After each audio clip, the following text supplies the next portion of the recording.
Welcome to Talmudic Treasures. Today we're learning Ketubot page 72, which discusses situations where the woman is engaged in improper behavior to the point that when the man decides to sever their relationship and to divorce her, she will not receive her Ketubot.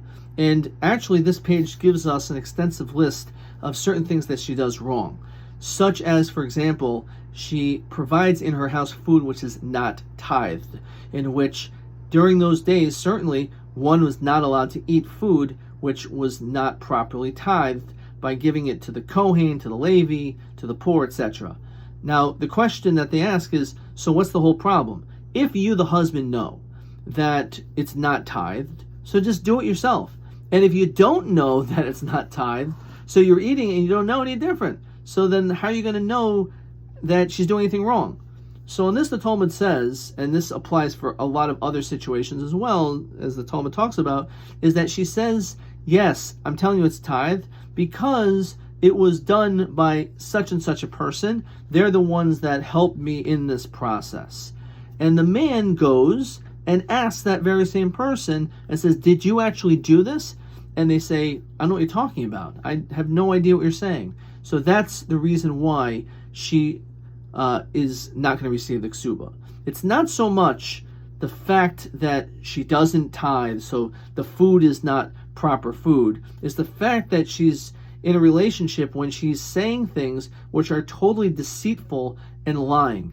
Now, even though the Talmud says, well, big deal, so as the husband, now that he knows, he can just tithe it. So it says, interestingly, it's just like if you have a poisonous snake that wraps around you, so you can say, okay, I won't move that much and I won't get bit. But what type of life is that? So if you're living in a situation, in a relationship where the person that you're married to is lying and being deceitful, is trying to trick you, especially if you are very passionate about your religious beliefs and they just happen to make all these different excuses, no, it's fine, it's okay, so then it becomes certainly problematic. And again, it's discussed also when it comes to, I separate from the dough, you're supposed to separate what's called challah, and it's supposed to be given again as a gift.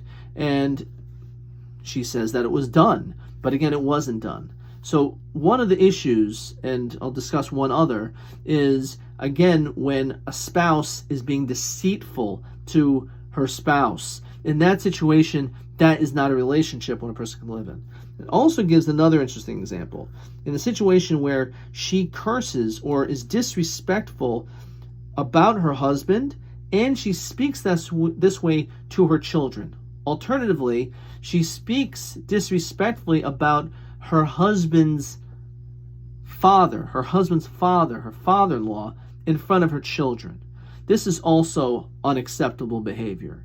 It's one thing if maybe she doesn't have a good relationship with her in-laws, but it's a whole other matter that you're going to try to poison your children, that they should think the same negative way that you think about them.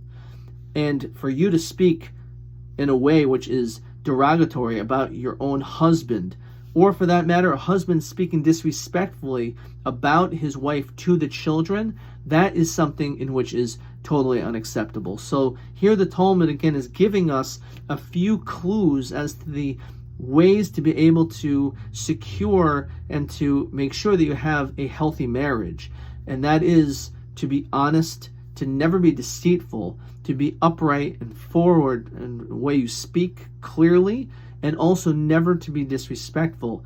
Even if you are upset at your in-laws, don't ever speak negatively, certainly never in front of your children, not about their grandparents or their father.